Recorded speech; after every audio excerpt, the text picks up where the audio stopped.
자, 이제 우리 할 건요, 235페이지 보니까 외부 효과에 대한 설명이 있습니다. 자, 요건 꼭 좀 기억하셔야 되는데, 자, 지금은 구체적 내용 하지 않고 있죠. 요 기본 개념만 좀 설명드릴게요. 자, 일단 외부 효과에 대한 개념을 먼저 아셔야 돼요. 이런 거요. 내가 현재 요 어떤 지역이 있어요. 요 지역에다가 나는 누구냐? 사적 주체. 내가 현재 여기다 뭐 있습니까? 어떤 주거지역인데 학군 좋은 학교를 내가 만들었어. 내가 만들면 요 지역에 있는 집값은요. 올라가 떨어져? 올라가지. 그러니까 이 말입니다. 어떤 개인이 어떤 이런 행동을 했을 때 지역주민 외부입니다. 외부에서 어떤 효과가 있을까 묻는 거예요. 이걸 본 거지. 그죠? 외부 사람들이 이런 걸 뭐라냐 다른 말로 외부 경제야. 거꾸로 요 주거 지역에 보면 현재 내가 여기다 뭘 만드는 거면 쓰레기 매립장을 만들었어. 그 주변적 집값은 그러니까 외부상 손실 본 거지. 이런 걸 외부 불경제라는 용어를 쓴다고. 결국은 핵심이 이거예요. 사적인 주체가 어떤 행위를 했는데 그 지역 주민이 이익을 볼 수도 있고 손해 볼 수 있습니다. 그래서 이익을 본 걸 외부 경제, 손해 본 걸 불경제. 이걸 묶어서 뭐라는 거면 어떤 개인이 행위를 함에 따라서 외부가 효과, 영향을 받더라 이거예요. 받는 게 보니까 긍정적 영향, 부정적 영향이 있는 거예요. 그래서 그걸 다른 말로 외부 경제, 불경제라는 용어를 쓴다고. 자, 다시 해볼게요. 대충 그런 개념 파악됐으면요. 예, 이걸 용어서 한번 정리해 볼게요. 이런 거요. 자, 다시 보세요. 사적이 여기에 뭐 있습니까? 학교 만들었지? 개인 비용 들어갔어? 들어갔는데 지역 주민 집값 올라갔죠? 올라갔지만 거기에 대한 대가만큼 얘가 지불했습니까? 얘 대가 지불했냐고? 안 했을 거예요. 각 개인들이. 그죠? 이런 게 뭐냐? 다른 말 외부 경제인데. 자, 그러면 다시 합니다. 또 해볼게요. 현재 보니까 여기 내가 쓰레기 매립장 만들었지 않습니까? 그런데 주변적 집값은요? 떨어진 거지. 그죠?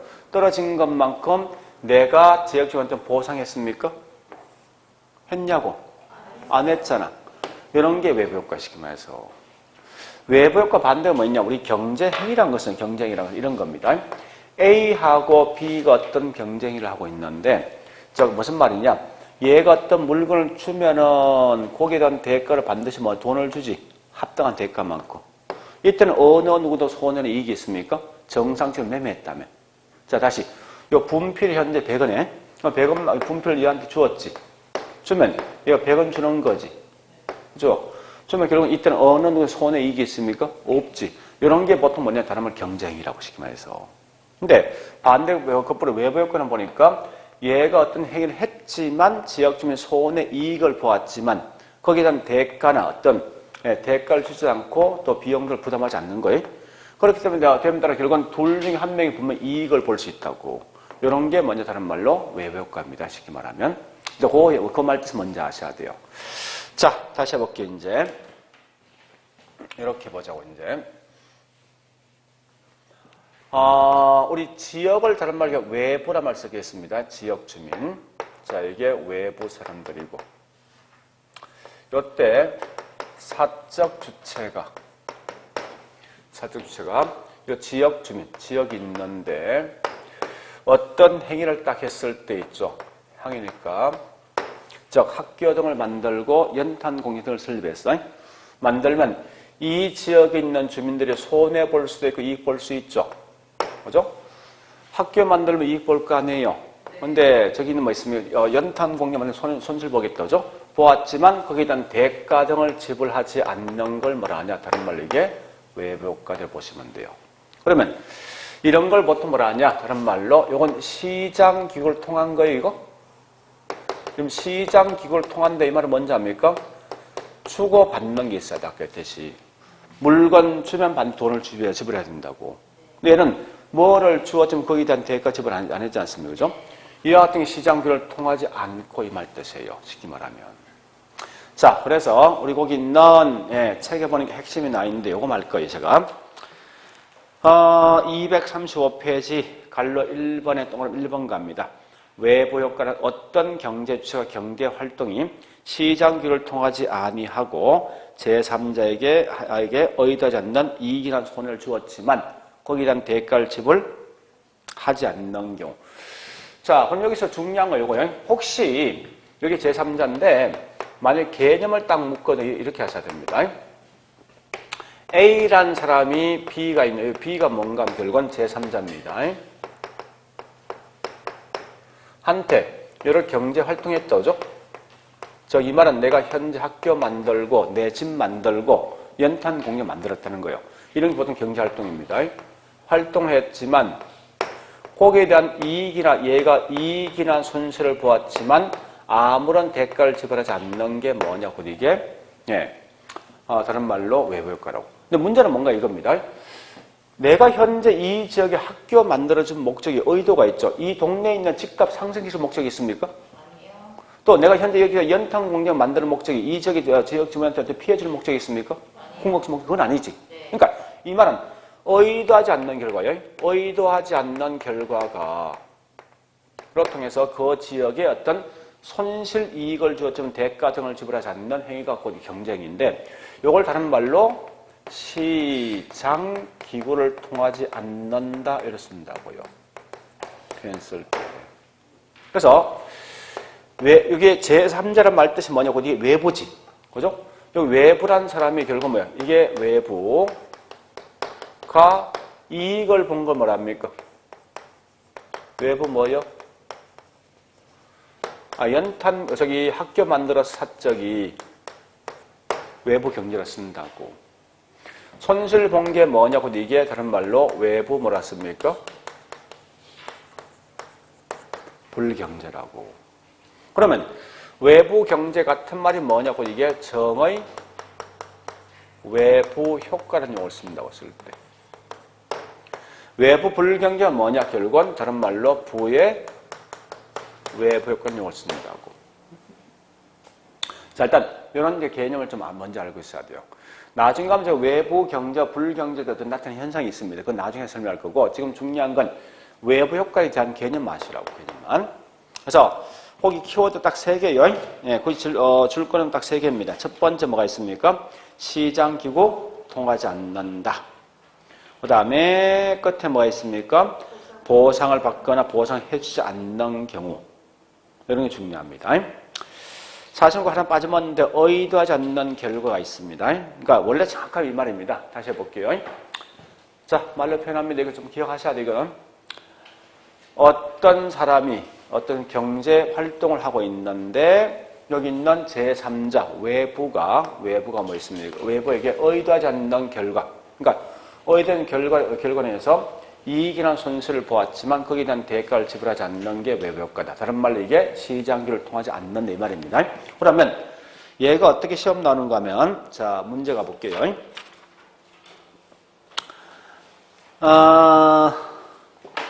11번에 31페이지 11번에 4번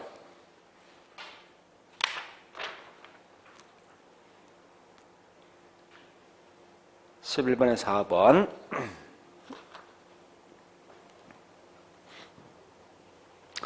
그렇게 시험 나옵니다. 그러니까 외부가 결국 나온 게 뭐 있습니까? 의도적인 결과가 시장을 통해서 이게 틀린 거죠. 뭐라 써야 됩니까? 그죠? 경제 활동이 의도하지 않는 결과가 시장을 통하지 않고 다른 경제주체의 후생에 영향을 주는 것, 이익이나 손실 등을 영향을 주는 걸 외부 효과를 한다. 이렇게 하시면 돼요. 그러니까 항상 그렇게 시험 나오니까 이런 개념 좀 정리하셔야 됩니다. 자, 그래서 다시 합니다. 요 개념은 대충 알 것 같아. 요거는 외부 경제라는 것은 지역의 주민이 이익 본다, 외부 경제, 손실 본다. 이건 뭐예요? 불경제죠? 그러니까 이렇게 보시면 되죠. 다시 해볼까요? 자, 여기 우리 현재 보니까 원주시에 보니까 어떤 지역은 도시가스가 들어서 있는 지역이 있고 없는 지역이 있지? 이런 참고로 있죠. 이거 한번 물어보죠. 도시가스가 있는 지역과 없는 지역은 집값이 누가 더 비싸지? 도시가스 있는 데가. 조만간 여기 도시가스 들어서겠습니까? 안 서겠습니까? 서죠? 네. 앞으로 이런 지역 집값이 그 투자하면 이런 얘기 하면 되겠네? 네. 그런 거예요. 이거 굉장히 중요합니다. 네. 그럼 들어서는 순간 이 지역은 대부분 재개발되거든요. 네. 그럼 한 30% 이상 뛰게 돼 있다고, 집값이. 그런 걸 좀 생각하시면 쓸데없이 서울까지 투자하지 말고, 응? 이게 훨씬 낫다고. 네. 응? 꽤 있을 것 같은데, 여기에? 돈이 없어요. 돈이 없어도 요새 많이 이야기하고 있는 이제 갭 투자. 응? 은행 돈 끌어오고, 그 다음에 전세 주고, 응? 그런 다음에 남는 거 2, 3천 주는 정치하면 될 거 아니에요. 한 1억짜리 같은 것은. 2, 3천 주고 은행 돈은 이자 겪으면 될 거 아니에요. 원금 만기 시간 집어넣고. 응? 그건 갭 투자 아닙니까, 그게? 자, 그래서 이 말입니다. 현재 보니까, 보세요. 이직인 도시가스 지금 없잖아요, 이거. 이런 사적이라는 걸 너무 개인을 생각하지 말고 국가가 될 수도 있어요. 결국 어떤 경쟁이란 학교 만들고 어떤 집을 만들고 또 저기 있는 보니까 이 공장 등을 만드는 사람이야. 보통 학교는 국가가 만들지. 그러니까 이게 이 사적은 국가가 될 수도 개인 될 수 있어요. 되지만 걔가 여기 도시가스 만들면 집어넣어서 비용 들어갔잖아. 들어갔는데 만드는 순간 주변적 집값은요? 사실 얘가 이 국가가 있죠. 도시가스를 만드는 목적은 지역 주민의 편리성을 때문에 제가 집어넣은 거지 어떤 집가 상승적 목적이 아니었다고 사실은. 그런데 이런 의도하지 않는 결과가 뭐 있습니까? 때문에 지역 주민 이익을 봤지만 도시가스한테 어떤 대가 지불하지 않는 거 아니에요. 이런 게 결국 뭐예요? 경제 행위, 시장 기구를 통하지 않는 거라고. 이게 뭐 외부 경제지. 지역 이익 봤으니까. 그죠? 반대로 여기다 뭐 있으면 연탄 공장 만들면 집값 확 떨어질 거 아니에요. 그죠? 이런 게 뭐예요? 외부 불경제. 그 말만 하시면 안 돼. 이걸 다른 말로 정의 외부 효과, 이걸 부외부 효과라고. 자, 지금은 그런 개념만 기억하시라고. 뭐 별거 없는데 뭘 심각하게 생각하고 있습니까, 이거는? 어려운 내용 아닌데, 이거? 자, 나는 책 넘어갑니다. 그냥 쭉쭉쭉 넘어갈 거예요. 아무 생각 없이. 자, 그러면 어디 보는가 하면요. 이 문장이 더 있네 보니까 240페이지 책 갑니다. 확인, 학습. 1번 풀어보시죠.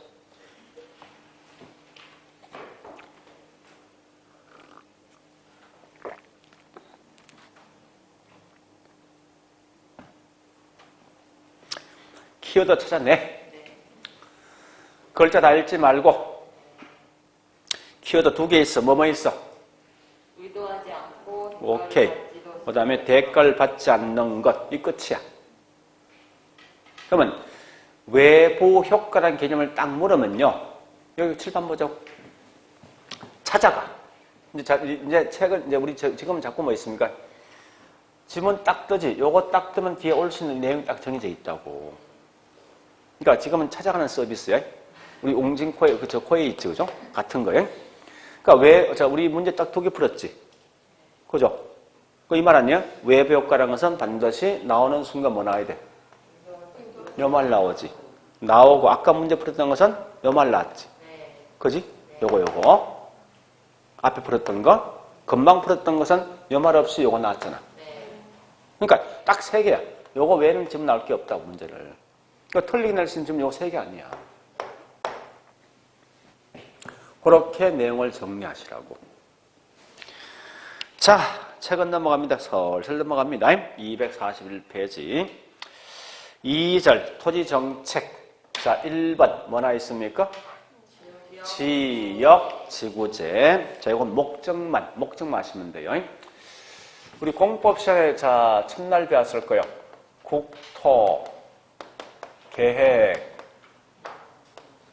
및, 이용에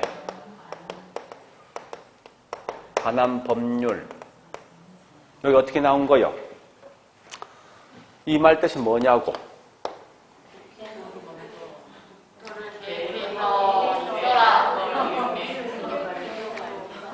전 국토를, 우리나라 전체에 있는 국토를 먼저 요것만큼은 도시지역, 요것만큼은 농림지역, 요것만큼은 관리지역, 요것만큼 보전지역.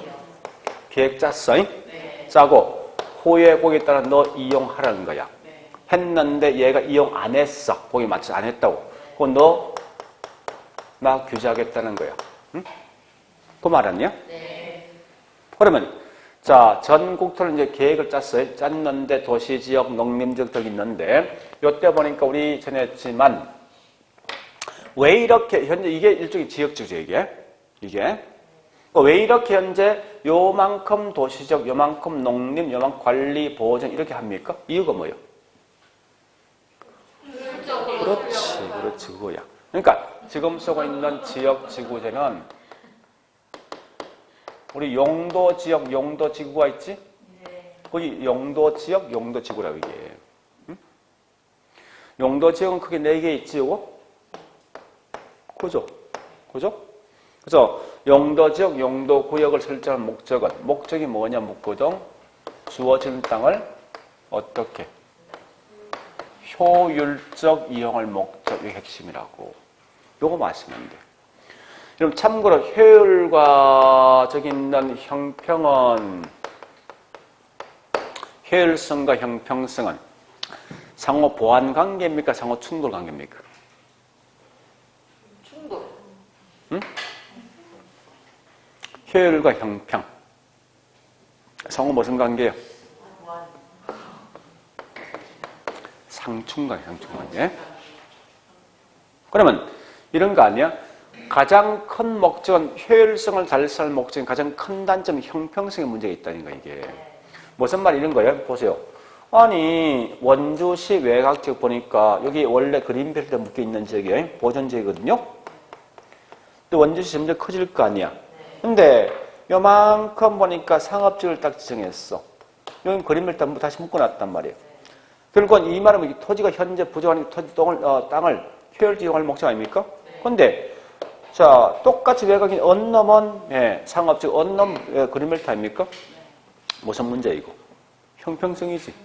그러니까 현재 지역적 이거 마시면 돼. 목적은 효율적 이용할 목적인데 가장 큰 단점은 형평성에 대한 문제가 야기되더라. 이렇게 마시라고 지금은. 그래서 고려하시고 그리고 있는 현재 보니까 241페이지 맨 앞 1번 목적 나 있는데 자 목적에 보니까 거기 뭐가 있으면 쭉 가보니까 둘째 줄 있죠? 부의 외부 효과를 제거한다. 잠시 여보자고요. 자 외부 불ting 해볼게. 이런 거 이거 말 표현이 자 현재 요 지역이 지역 주민이 있어요. 사적이 뭐 들어간가 하면 사적이 여기다가 연탄 공장 만들었어. 지역 주민 피해 본 거지.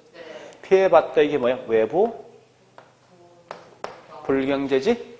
같은 말 부의 외부 효과입니다. 그러니까 부란 말은 외부가 피봤다는 거예요. 말뜻이. 그러니까 지역 주민 피봤다는 소리야 이게. 응? 그러면 여기 대한 대가 지불했어? 안 했잖아. 그죠? 이럴 때 이 지역을 뭐라는가 하면 주거 전용지역 설정하면 연탄공이 들었을 수 있어? 없으면 이걸 제거할 수 있잖아요. 이렇게. 그죠? 이런 목적인데 자 다시 우리 지난주에 했듯이 효율적은 어느 누구도 손해나 이익이 없는 거지. 근데 현재 이 상태 보니까 사적은 연탄 공장 만들고 했는데 지역주민 피봤잖아. 그 지역주민은 결국은 손실 본 거야. 근데 원칙은 얘가 보상해줘야 될 거 아니야 사실은. 보상 안 해준 거지. 안 하면 얘가 이익 보거든. 그럼 결국은 얘는 불로소 발생해 사실은. 얘는 손실 봤단 말이야. 이건 효율적 아니지. 그죠? 그럼 결국 이 말입니다. 이게 일종의 시장 실패라고 이게 시장 실패. 지난주에 했듯이. 그러니까 용도 제어를 한 목적이 뭐냐? 시장 실패 수정할 목적. 같은 말 시장 성공 달성할 목적. 같은 말 효율성 달성할 목적 이 말이라고 이게. 그러니까 외부 불경제 제거한다 같은 말이 시장 실패 발생했다. 그 해결 방식이 뭐였냐? 용도 제거하면 외부 불경제 이거 제거할 수 있다. 같은 말이 시장 실패 수정할 수 있다. 같은 말이 시장 성공 달성할 수 있다. 같은 말이 효율적 이용 같은 말이 이게. 그래서 현재 그 말이죠. 외부 불경제 감소 밑에다 써놓으세요. 효율적 토지의 효율적 이용. 토지의 효율적 이용. 이라 써놓으세요. 같은 말이니까. 그래서 혹시 지역적인 목적 문구는 무조건 이 말입니다. 외부 불경제, 즉 부의 외벽과 제거할 목적 또는 다른 말 효율성 달성할 목적 써놓으시면 돼요. 다만 절대 형평성은 아니야. 형평성에도 문제 있다고. 자, 그래 보시고 책 넘어갑니다. 예, 그 다음에 244페이지. 자, 컨 2번. 토지 언행제도. 같은 말이 토지, 공공토지, 비축에 관한 법률이 있습니다. 자, 얘도 그냥 말로 할 겁니다. 보세요. 자, 이런 거요. 보세요. 자, 토지 언행제도. 지금은 자꾸 그 안의 내용을 다 볼러 생각하지 말고 큰 틀만 하시면 돼요. 그럼 은행이라는 것은 뭐 하는 곳이에요? 일반 금융기관들. 아, 금융기관 뭐 하는 곳입니까?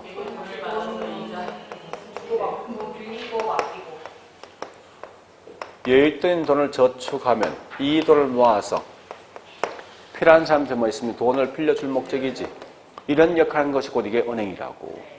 같은 거요. 자, 다시 해볼게. 그러면 지금 중요합니다. 자, 현재 보니까 원주시가 있어요. 외곽지에 보니 이렇게 아직까지 개발되지 않은 미개발된 토지가 있답니다. 예를 들어서. 자, 그런데 이때 보니까 만약에 원주시가 점점점 이게 인구가 유입된 이 원주시 중심가의 집값은요? 올라가죠. 올라가면 어떤 현상이 있는가 하면 결국은 돈이 없는 놈을 할 수 외곽 나갈 수밖에 없어. 땅값 싼 이런 적이 들어가는데 문제는 이런 적이 있죠. 미리 계획된 개발이 아니라 자기 인위적으로 개발시켜버리거든. 그러니까 뭐 주거지, 공장 옆에 주택 짓든 이렇게 한다고. 그러니까 이런 게 뭐냐 다른 말로 무질서, 무계획적인 개발 등이 있다고 이게. 이런 말고 있는 난개발. 자, 우리 무질서, 무계획을 뭐라 하냐? 여기에 도시 스프를. 좀 용어 정리 중요합니다. 현상이 발생. 이게 스프를 말 뜻이 이 말입니다. 무질서, 무계획이야. 원래 스프를 말 뜻이 이겁니다. 나뭇잎이 있으면 벌레가 나뭇잎을 깔아먹는 현상이거든요. 근데 벌레가 나뭇잎을 깔아먹을 때 이렇게 아주 규칙적으로 깔아먹습니까, 이게? 아니요. 자기 마음대로 깔아먹는 거지. 이걸 다른 말로 무질서, 무계획이야, 이게. 쉽게 말하면. 그러니까 도시가 점점 도시화가 되면요. 도시만적이 점점 땅값 등이 비싸면 없는 분들은 대부분 다 외곽적에 자기 마음대로 막 개발시켜버린다고. 계획적인 개발이 아니라. 그래서 앞으로 이 말씀은 당연히 이건 무질서 무계획입니다. 자, 이런 등등이 다 문제 등이 발생하거든요. 그래서 국가에서 뭔가 하면 요 땅을, 개발되지 않은 땅을 미리 사전에 매입해 버린 거예요. 매입해서 국가가 매입합니다. 그래서 일정 기간 동안 국가가 뭐 이걸 갖다 관리한다고. 하다가 일정 기간 지나면 국가가 이 땅을 뭐 있습니까? 개인 또는 국가한테 처분, 임대 등을 주는 게 뭐냐? 곧 이게 토지언행제도예요. 그러니까 이 말이죠. 미개발된 토지를 국가가 비축했다가 마치 은행처럼 나중에 필요한 사람한테 이걸 갖다 처분 또는 임대 등을 주는 형태가 뭐냐? 곧 이게 토지언행, 토지비축으로 보시면 돼요. 그래서 그 개념 보시면 되는데 어디 보는가 하면요. 자, 책 보겠습니다. 이제. 토지언행제도에 대한 설명이 쭉 있는데요. 자, 그 개념 한 동그라미 1번 한번 쭉 한번 읽어보세요. 1번만.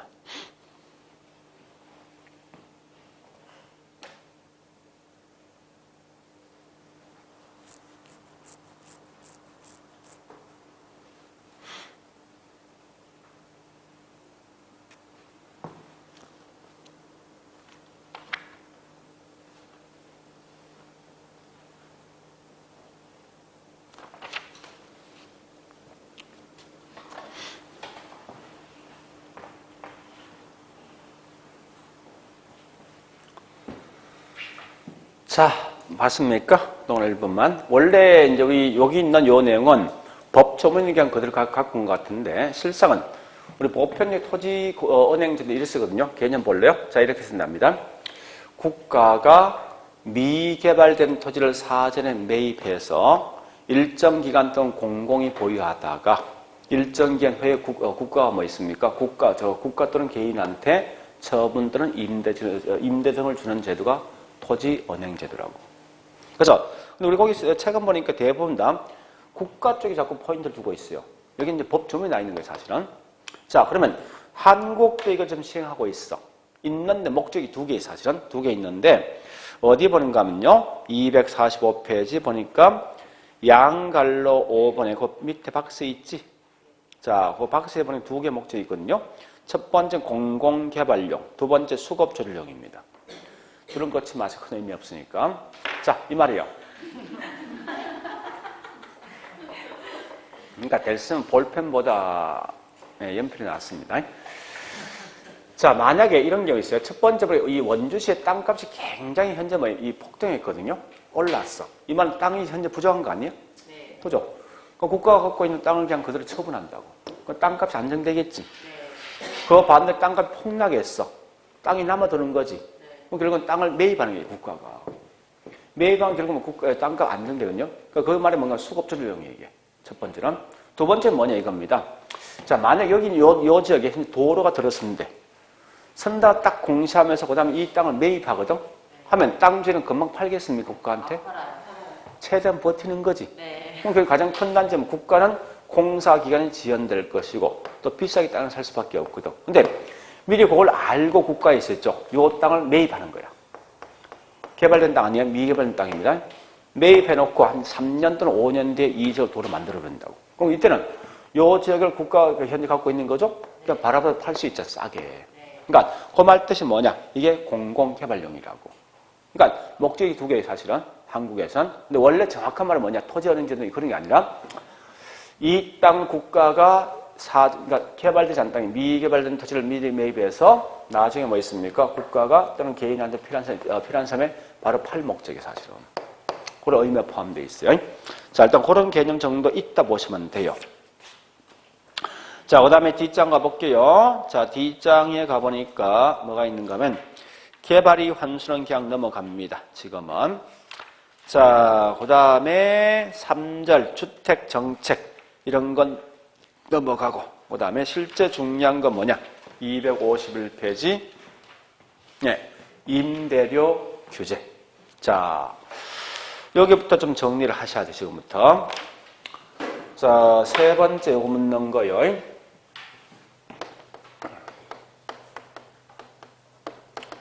임대주택 정책이 있어요.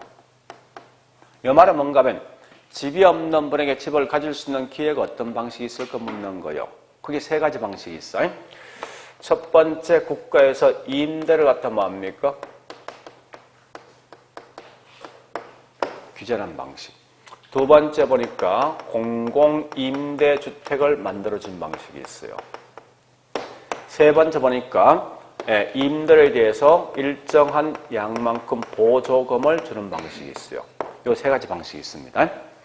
자, 일단 이 3개 제목을 먼저 하시라고. 그러니까 아예 처음부터 임대를 규제해서 이 없는 분의 집을 가질 수 있는 기회 만들어주는 방식이 있고, 이건 국가 공공 임대를 만들어주는 거예요. 얘는 임차인한테 보조금 등을 주어서 결국은 집을 임대주택을 가질 수 있는 그런 기회를 만들어주는 목적이요. 또 어떤 방식이 있겠습니까? 없는 분이 집을 가질 수 있는 기회는? 그냥 무상주택이죠. 근데 주택은 공짜로 준다 이건 문제 있거든요. 그래서 여기 있는 요 3개 특징만 하시면 돼. 요 3개 특징. 그래서 그 중에 첫 번째 있는 묻는 게 251페이지 2번 임대료 규제입니다. 자, 요거는 실제 이 중에 어떤 게 시험, 이건 100% 매년 시험 나오는데 그 중에 제일 중요한 게 누구냐? 얘가 제일 중요합니다. 그래서 무조건 다른 건 몰라도 임대료 규제만큼 꼭 기억하셔야 돼. 무조건. 자, 이제 지금부터 아마 그래퍼에 대한 설명이 좀 들을 겁니다. 자, 보세요. 이 말입니다. 첫 번째 임대료 규제.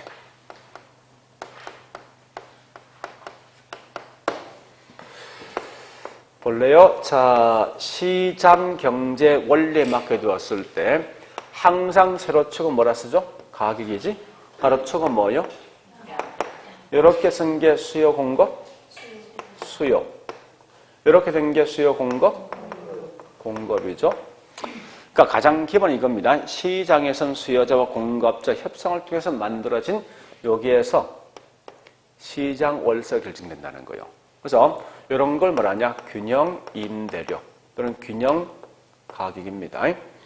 자, 현재 보니까 시장 경제 원리에 맞게 두니까요. 월세가 100만 원 정도 되어진대. 그런데 이럴 때 이만큼 주택량이 만들어진답니다. 근데 국가에서 가만히 보니까 이게 너무 월세가 비싼 거야. 그래서 어떻게 하면 이제 할 수 있어요? 국가에서 너 절대 이거 이상 받지 마. 이렇게 규제한답니다. 60만 원 이상 받지 마라 규제했다고.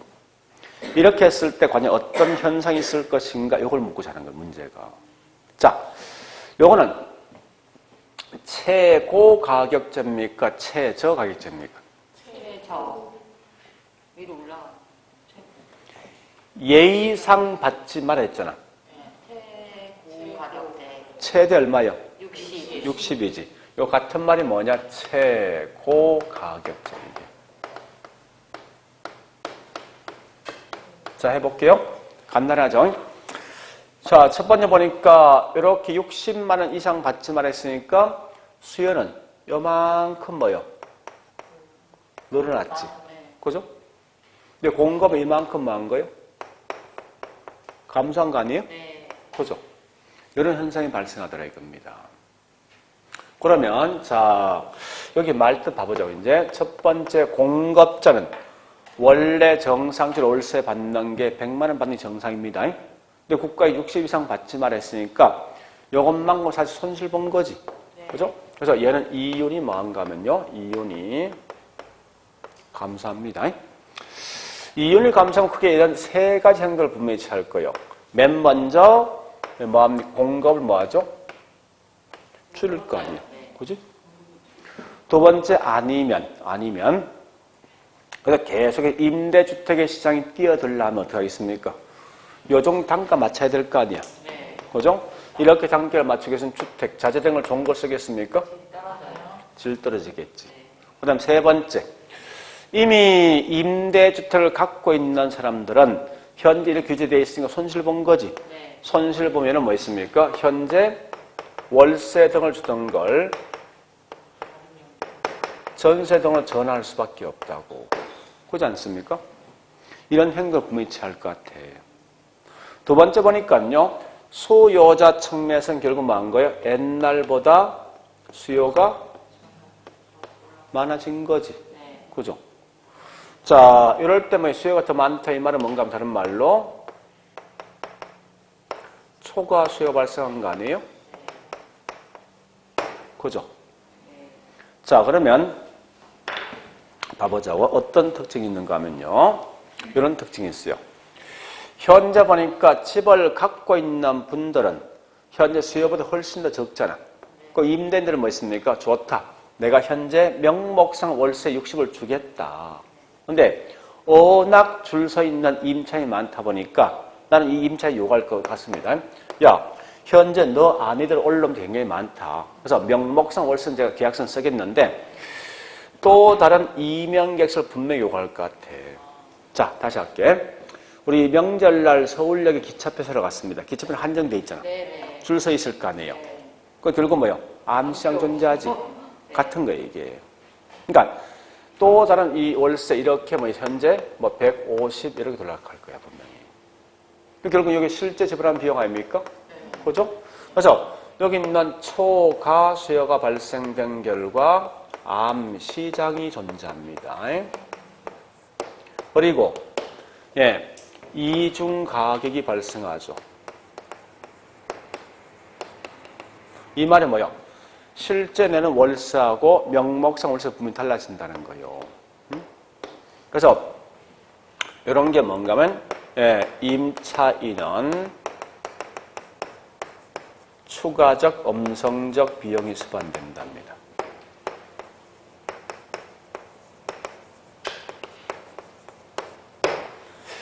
지금 요거만 할 거예요, 제가. 다음에가 분명히 이게 단기, 장기 구분시킬 거거든요. 그냥 지금은 단지, 임대료 규제 이런 성격이 있구나 보시면 돼요. 그러면, 이럴 때 효과가 있습니까? 없어요. 국가에서 월세 등을 낮춰서 임차인에게 뭐 있습니까? 어떤 혜택 줄 목적인데, 오히려 실제 본 결과 초과 수요 등이 발생해서 결국 뭐 있습니까? 더 높은 월세 등을 주는 거 아니에요. 그런 결과 아무런 임대료 규제 효과가 없더라 이겁니다. 자, 일단 지금은 요것만 기억하자고. 자, 그래 보시고요. 그 다음에 넘어갑니다. 우리 책은 뭐 단기, 장기 설명 열심히 돼 있어요. 있는데 그냥 과감히 지금 넘어가시라고. 자, 그 다음에 넘어가서 254페이지 3번 임대료 보조정책. 임대료 보조정책.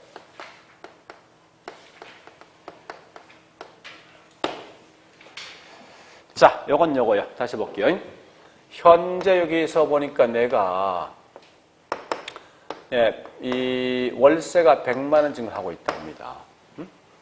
자, 100만 원 하고 있는데 우리 항상 집을 살 때 가장 중요한 게 뭔지 압니까? 이런 거요.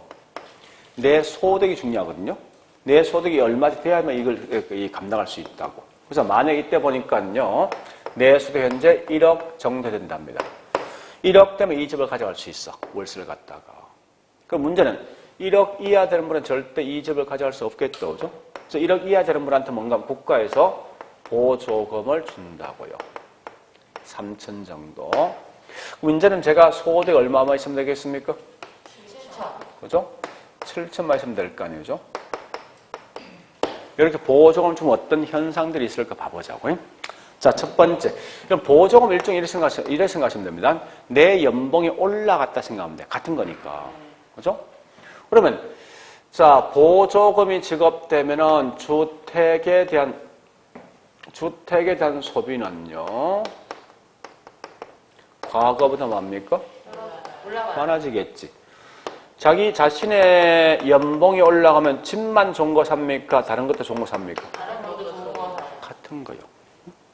보조금 지급한 결과 주택에 대한 소비도 많아지지만 다른 소비, 자동차 등도 더 좋아지거든요. 자, 그러면 이때 두 번째 보조금 지급 대상이 있어요.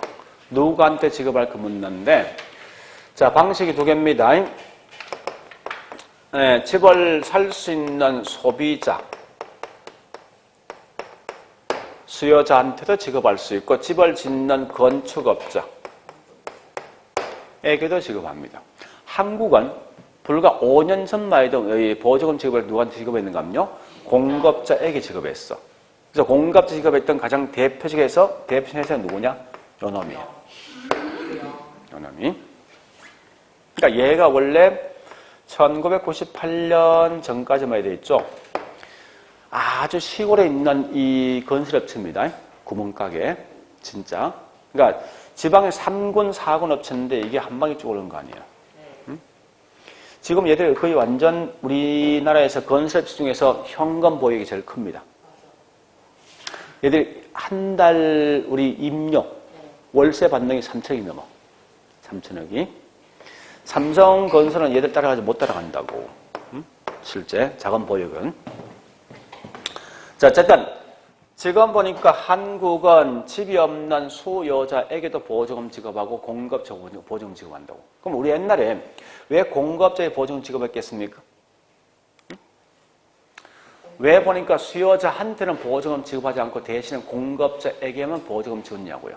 일이 너무 많고 수요자는 더 조사해야 되고 그런 거야. 그런 것 때문에 그러니까 공무원들이 일이 많잖아요. 한 명 한 명 대상보다 회사 몇몇 개 딱 되는 것이 편한 거 아니에요. 그것 때문에 잘 그렇다고.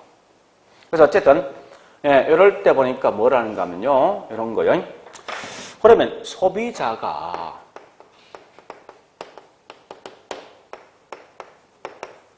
주거 선택 폭이 훨씬 더 다양한 방식은 소비자 보조입니까? 아니면 공급자 보조예요?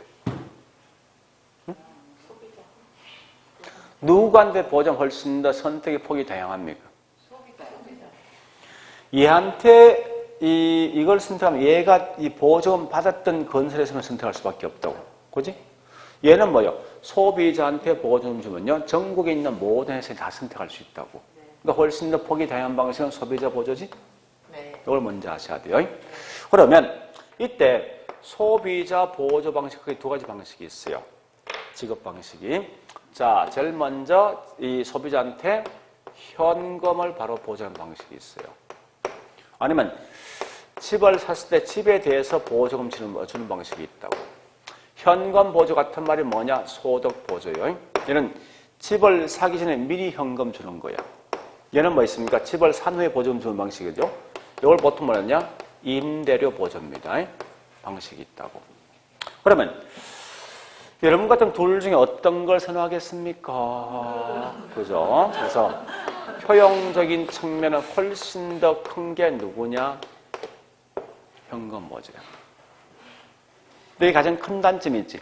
돈 받아가지고 딴짓하고 조금만 좋은 집 산다고. 그러니까 이 정부의 이 발언 효과가 좀 다른 거지.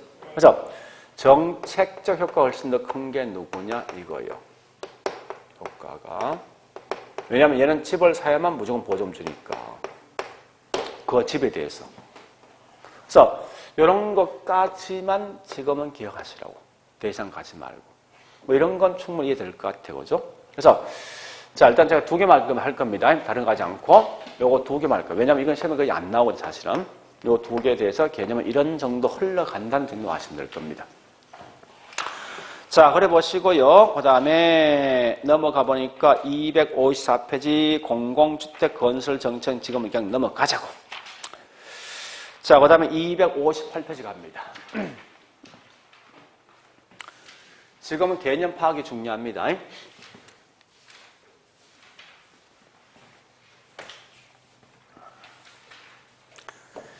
자, 258 3장 조세 정책.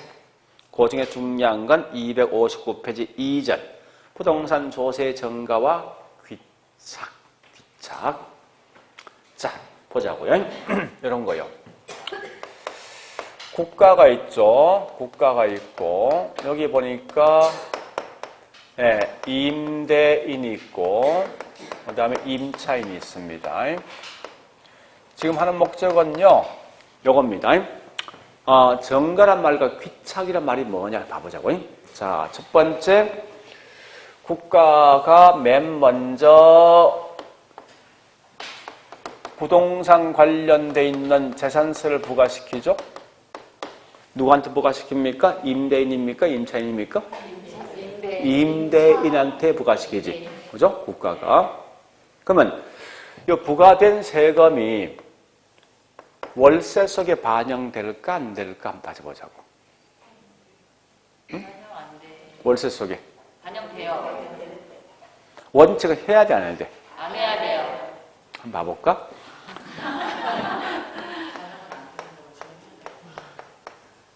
부가가치세가 있지. 네. 요 말 뜻이 뭐예요?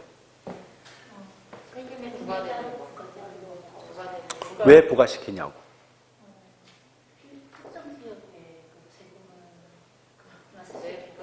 더 많이 걷어가려고요. 건물에서 임대료를 받는.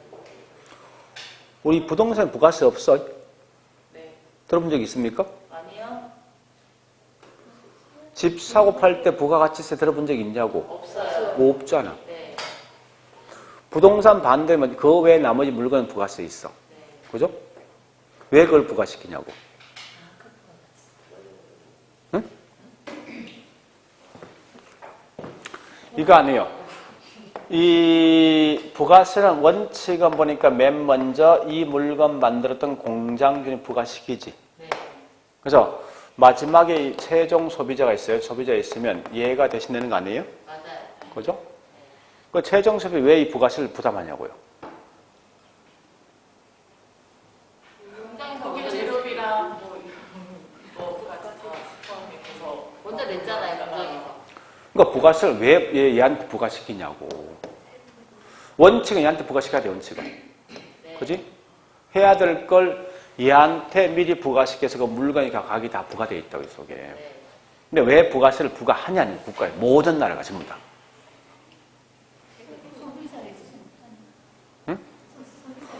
부가가치란 말을 부가가치란 말을 생각을 하고 그 용어 자체 답이 있어. 최종적인 소비자가 이 분필을 쓰면 이용 목적이지. 그 더 높은 어떤 효용이 발생하지. 그 효용에 대한 대가가 뭐야? 이게 세금 아니야 이게. 마지막 소비자가 이런 물건을 사용함에 따라 어떤 또 다른 어떤 수익을 창출한단 말이에요. 거기 수익에 대해서 부과하는 게 뭐야? 부가가치세라고. 그럼 결국은 마지막 이용자가 내야 될 세금을 얘한테 직접 부과하지 않고 여기 공장진에 부과시켜서 얘가 이렇게 전가시키지. 그죠? 왜 그렇습니까? 왜 전가시키냐고? 얘한테 바로 부과하지 않고? 왜 국가가 소비자한테 바로 부과하지 않고 공장 주인한테 먼저 부과시키냐고요? 세금은 원칙상 빨리 많이 걷어야 되니까. 그렇지, 뭐야. 온 놈이 쓸지 어떻게 알아, 이거? 누가 쓸지 어떻게 하냐고? 모르잖아. 어쨌든 공장이 딱 부과시키면 뭐야? 누군가 사용할 거 아니야. 그런 목적이네. 자, 그러면 다시 볼게요. 이 부가세하고 비슷한 게 재산세. 같은 성격이 있다고. 결국은 이 말은 뭐예요? 여기 있는 부가세, 재산세, 그런 부가세 성격이 있다 보니까 이 땅을 마지막 이용했던 얘가 어떤 수익을 창출하지. 그죠? 창출한 거 뭐 있을 만큼 거기에 대해서 수익이 발생했으면 거기에 세금 내야 될 거 아니야. 근데 이 임차인, 마지막 임차인 누군지 모르는 거예요, 이걸. 그래서 어떻게 할 수 없이 얘한테 미리 부과시키면 마지막 이용자한테 이래 넘겨가죠. 그 넘어간다, 이게 뭐예요? 조세 전가예요, 전가. 그러니까 얘가 납세자지. 조세 전가 개념이고요. 국가가 납세자한테 세금 등을 부과했지만 최종 세금 내는 사람은 납세자가 아니라 또 다른 제3자한테 넘어간다 해서 조세 전가를 개념부터 정리하시라고. 그래서 마지막에 이 세금 누가 낼 것인가 부담할 거 이게 귀차. 물어보시면 돼요. 그래서 당연히 우리 재산세는요. 재산세는 반드시 뭐 있습니까? 월세 속에 반영돼 있어요. 당연히. 원칙은 100% 얘가 내는 게 맞다고 사실은. 왜? 얘가 이 재산세 결국은 마지막 이용했던 걔가 세금 내는 거니까. 근데 문제가 있어요. 이게 어떤 문제인가 하면요. 시장의 경기가 좋아지고 나빠짐에 따라서 분명히 달라진단 말이에요. 만약에 이렇게 보죠. 임대인이 이렇게 보죠. 임대인이 엄청나게 많아. 근데 들어올 수 있는 임차인이 딱 한 명이 있어. 한 명이. 자, 그러면 이때는 여기 임대인 월세를 올리겠습니까? 낮추겠습니까? 낮춰야 되지. 낮춘다 이 말이 결국 뭐 있습니까? 얘가 부담해야 될 월세를 얘가 뒤집어 쓰는 거라고. 그잖아. 반대로 여기 있는 임대주택 한 개 있는데 임차인이 엄청 많은 거예요. 이게 많단 말이에요. 결국 이때는 뭐 있으면 월세 올라가지. 올라간다 이 말은 뭐 있습니까? 월세 올라간 만큼 결국은 여기 세금이 누구한테 반영되는 거예요? 얘가 몽땅 다 부담한다고 이걸. 표현 자체가. 그러니까 가격을 낮춘다, 월세를 낮춘다 이 말은 얘가 부담해야 될 월세를 얘가 이제 않는 거예요. 그지? 거꾸로 가격을 올린다 이 말은 뭐 있습니까? 예, 얘가 부담을 그냥 그대로 다 증가시키는 거지. 그런 말이에요. 그러니까 귀착이라고 해서 마지막에 누가 세금 낼 것인가 묻는 거예요. 그럼 중요한 건 조세 귀착은 이걸 아셔야 돼. 귀착은 결국은 뭐에 따라 달라지는가 하면요. 다시 볼게 이제 여기서 중요한 거 이거 두 개 구분시켜 볼게. 현재 이건 대체할 수 있는 상품 수가 많네 적게. 많지. 얘는 하나지. 그죠? 그럼 결국은 얘 입장에서 보니까 갈 데가 엄청나게 뭐요? 많으면 이건 탄력, 비탄력. 탄력이지. 얘가 탄력이야. 얘 입장에선 잡을 수 있는 임차인 하나밖에 없지. 탄력, 비탄력. 이럴 때 뭔가 하면 아까 보니까 자 다시 이럴 땐 세금 부담이 더 큰 게 임대인이 더 많겠습니까? 임차인이 많겠습니까? 임대인이 많지. 임대인이 더 많은 거예요. 임차인은 적겠지. 그죠? 다시 얘 입장에선 선택의 폭이 다양하지. 그냥 탄력, 비탄력. 탄력이고 얘 입장에서는 선택할 집이 적지. 대치 적지. 탄력, 비탄력. 이럴 땐 세금 누가 더 많이 부담하지? 임차인이지. 얘가 더 많이 쓸 거 아니야. 얘가 세금 더 많이 낸다고. 얘가 더 적게 낸다고. 자, 그러면 중요한 거예요. 조세를 부과시키면 조세 귀착은 결국 뭐요? 핵심 이거지? 수요와 공급의 탄력성 크기에 따라 차이가 있는 거지. 이게 지금 제일 중요한 문제가. 문제에서. 그러면 다시 보자고. 보세요. 자, 보니까 세금 부담이 더 큰 게 비탄력이 더 커, 탄력이 더 커. 비탄력이. 누가 세금 더 많이 부담해? 비탄력. 비탄력이지, 비탄력. 비탄력 얘는 딴 데 도망갈 데 없다면 얘는 무조건. 그러니까 둘 다한테 탄력과 비탄력 있는데 조세 부담은 누가 더 크다? 이 말이 제일 중요한 거요. 제일 중요한 거. 요것만 기억하셔. 다른 건 다 버리고. 항상 시험 요거 시험 나온다고. 여기. 그러니까 정리할게요. 자, 물론 디테일한 내용은 다시 조금 더 가면 이제 좀 달라지겠는데 가장 많이 묻는 이게 제일 중요한 포인트예요, 사실은. 자, 다시요. 조세 증가. 자, 우리 책 보죠. 조세 증가부터. 자, 조세 증가 보니까 259페이지 거기 양갈로 1번에 있죠? 자, 거기 첫째 줄, 둘째 줄까지 좀 읽어보시고.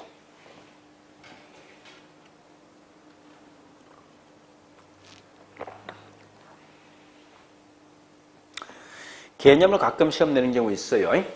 개념을.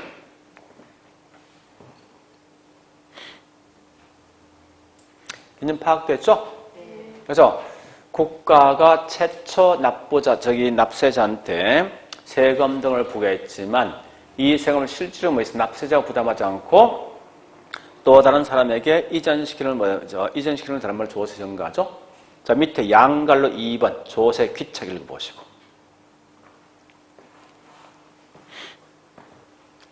귀착.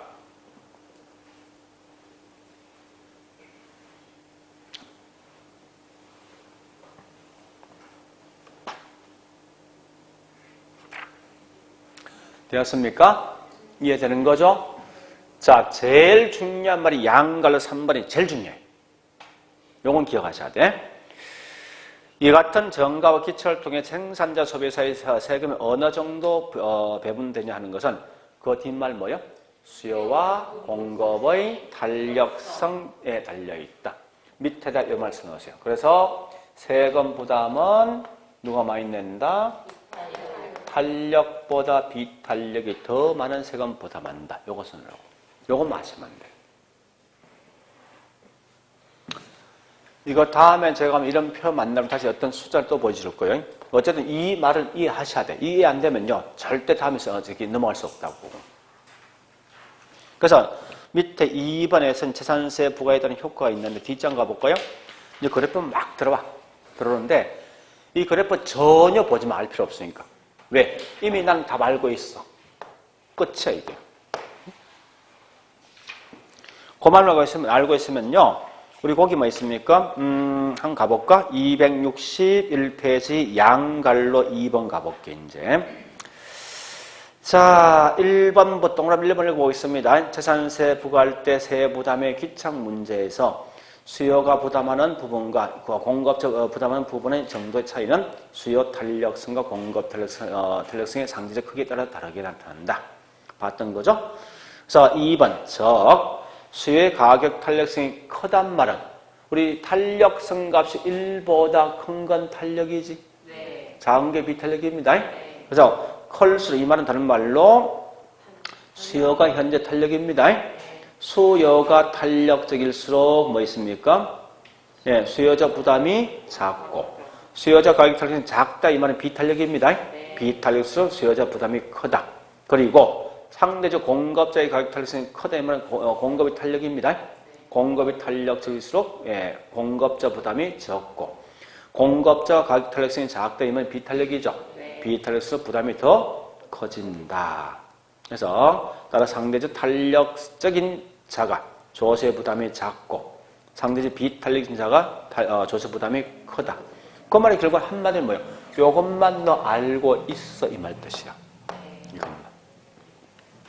그래서 그렇게 설명되어 있고, 자 뒤에 설명 꽤 많거든요. 262페이지 이런 거 아예 찾아보지 마세요. 알 필요 없으니까 절대. 그래서 우리 저기 뭐 있습니까? 263페이지 메뉴 핵심 정리 있지? 요것만 정리하시면 돼. 그 중에서 다 보시는데 지금 우리가 3번과 4번만 정리하시면 돼요. 자, 그런데 여기 보세요. 한 개 할게. 이제 문제 한번 내볼게. 수요 공급이 수요 반대가 누구지? 공급이면 수요가 탄력이면 공급 뭐야? 비탄력. 얘 반대는 무조건 공급이야. 얘 반대는 비탄력이지. 자, 두 번째. 수요가 비탄력이면 공급은 자동 뭐요? 이 말은 이것만 나와도 반대가 뭔가 아셔야 된다고. 절대 이런 거 없어. 탄력, 비탄력 이런 건 나올 수가 없어. 어떤 공식인지. 얘 반대가 그런 공급이니까. 그러면 자, 이때 여보자고. 이럴 땐 세금 누가 더 많이 내? 공급 적당히 더 큰 거지. 이때는 자, 그 말이 밑에 있는 3번, 4번이야. 읽어보시고. 핵심 정리.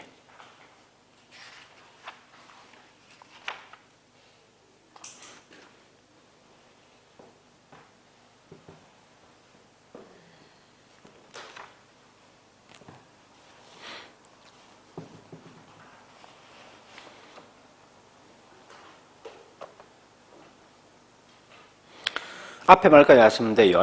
수요가 탄력적이고 공급이 탄력이죠. 이럴 땐 수요자, 소비자 부담이 적고 생산자 부담이 더 커진다 이거죠. 요까지 하시면 돼요. 4번 보니까 공급이 탄력이면 세금 누가 더 많이 낸다? 수요자 부담이 더 크다. 그렇게 마시라고 문제 풀 때. 자, 그런 말이 꽤 중요합니다. 자, 문제. 우리 책에 문제 갑니다. 자, 문제 어디를 가는가 하면요. 37페이지 4절 조세정책.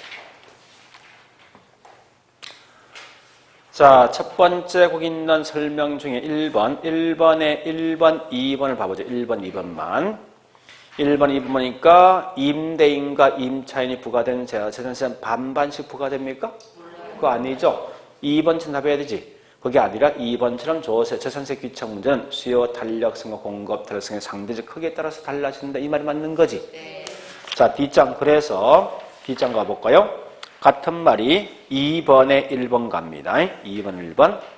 생산자와 소비자에서 세금이 어느 정도 배분되는 것은 결국 뭐에 따라서 탄력성이 달려져 있다. 따라서 거기 있는 2번에 3번 가볼까? 공급이 뭐예요? 탄력성이 클수록 공급이 탄력, 비탄력? 탄력이지. 공급자에게 조세 전가되는 부분이 적다. 그죠? 얘가 틀린 거지. 네. 일단 그렇게 시험에 나온다 생각하시면 돼요. 여러분들이. 한 번 더 3번에 3번 가볼게. 3번에 3번. 자, 수요가 뭐요? 비탄력적이고 공급이 탄력이죠. 그죠? 그럼 결국은 누가 더 많이 부담한다? 수요자가 더 많이 전가된다. 3 맞는 질문이지? 네. 자, 그 다음에 4번도 가볼까? 공급이 뭐지? 비탄력이고, 그 다음에 임차인 수요, 즉 수요가 탄력이죠. 그러니까 누구 부담이 더 큰 거예요? 공급이지. 두 줄 끝에 임대인으로부터 임차인에게 전가되는 부분이 상대적으로 적다. 왜? 수요가 뭐요? 탄력이니까. 전부 다 이런 시험 낸다, 문제에서. 그것만 지금 기억하시라고. 자, 됐습니다. 네, 여기까지 했으면 이제 오늘 했던 걸 정리하는데, 뭐, 이 내용이 탁탁탁 떨어지지 않고 좀 그런 내용인데요. 자, 일단 봐보겠습니다. 첫 번째 했던 거. 지대.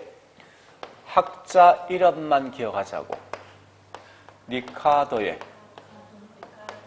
무슨 지대?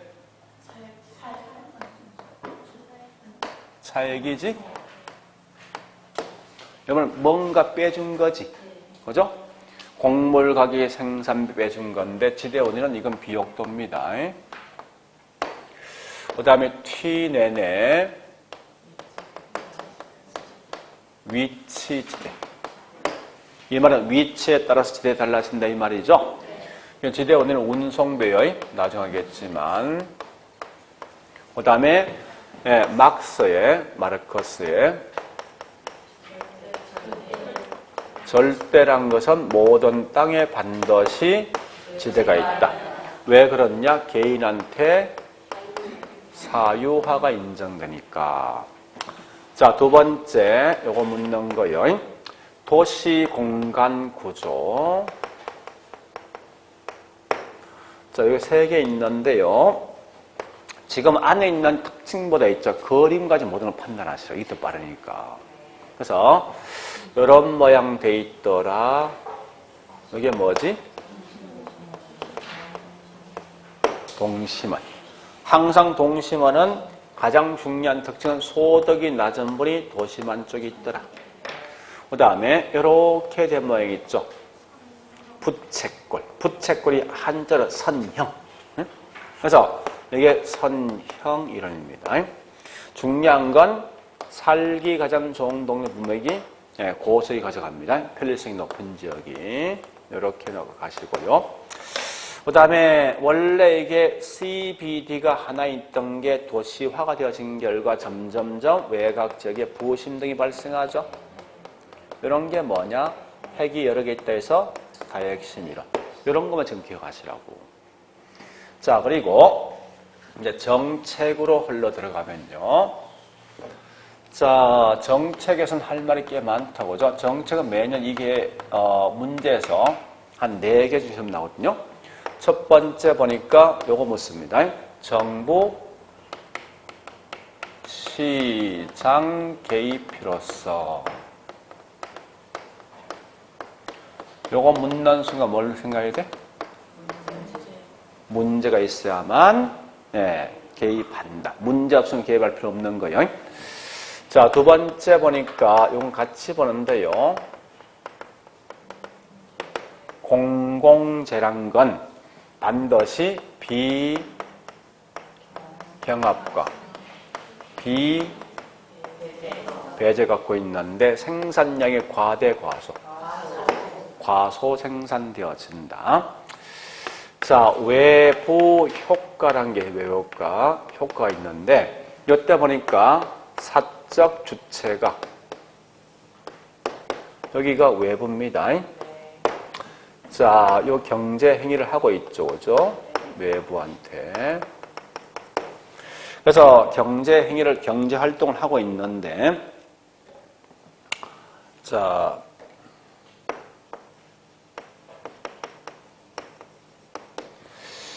의도하지 않게 이 지역주민 의도하지 않게 지역한테 이익이나 손실 등을 주었지만 여기 있는 이 뭡니까? 사적이 이 지역주민한테 어떤 대가나 보상 등을 받지 않는 게 뭐냐? 이게 외부 효과다. 그래서 이 말 같은 말이 뭐냐? 시장 기구를 통하지 않는다 말 뜻이 이게 표현 자체가.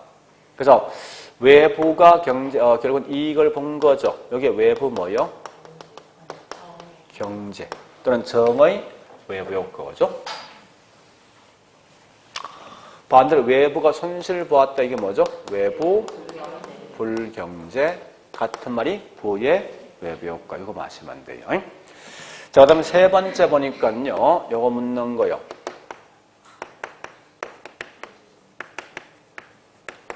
토지 정책은 국가가 토지 관련돼 있는 문제를 해결해서 개입하는 형태인데 이때 보니까 개입하는 방법, 수단이 있다고. 있는데 국가가 직접 개입해서 해결하는 방식이 있고 하라 하지 마라 규제를 통해서 해결하는 방식이 있고 반대로 뭐 있습니까? 측면 지원해서 개입하는 방식이 있어요. 근데 이것만 기억하죠. 나중에 가면 결국 여기 있는 얘는 금방 기억할 수 있다고. 그죠? 그 다음 네 번째 보니까 임대주택 정책 이 세 개 있어요. 세 개 있는데 중요한 건 임대료 규제가 있을 것이고, 지금 제목만 기억하자고요. 그다음에 보조금 정책이 있을 것이고, 그다음에 공공 임대주택이 있다는 거예요. 이런 세 가지 방식인데 임대료 규제는 뭔지 알죠? 일정 가격, 원래 100만 원 되는 걸 100만 원 이상 받지 말고 60 받으라서요. 이랬을 때 오는 현상이 생각하시고, 여기 보조금 주면 오는 현상이 있을 거예요. 자, 그래 보시고, 그 다음에 5번째 보니까 조세, 전가란 말과 귀착이 있죠. 자, 얘는 전가를 뭔지 알죠, 이제? 예, 귀착은 마지막 인사이에요. 이 귀착에 대한 문제는 결국 뭐에 따라서? 수요자와 공급의 무슨 차이? 탄력성 크기 차이 때문에 달라진다. 그래서 항상 보니까 탄력과 비탄력 중에 누가 더 많이 낸다? 비탄력 부담이 더 크다. 둘한테 내긴 내지만 얘가 상당히 많이 낸다는 거예요. 그래서 오늘 했던 게 요거예요. 이런 이제 기본 개념을 생각하시고, 물론 그 외에 나머지 몇 개 있지만 결국 핵심은 결국 이게 핵심이라고. 이렇게 해서 자, 열어보시고 예, 다음 주에는 저기 있는 268페이지 투자이론 요거 할게요. 투자이론. 그래서 아마 오늘 했던 게 이제 그래프는 오늘 했던 마지막이에요. 그러니까 다음부터 그래프 안 나옵니다. 안 나오니까 그냥 쭉 넘어가시고 있죠. 예. 이 투자부터 이제 다음 주 하겠습니다. 자, 오늘까지만 하자고. 자, 수고했습니다.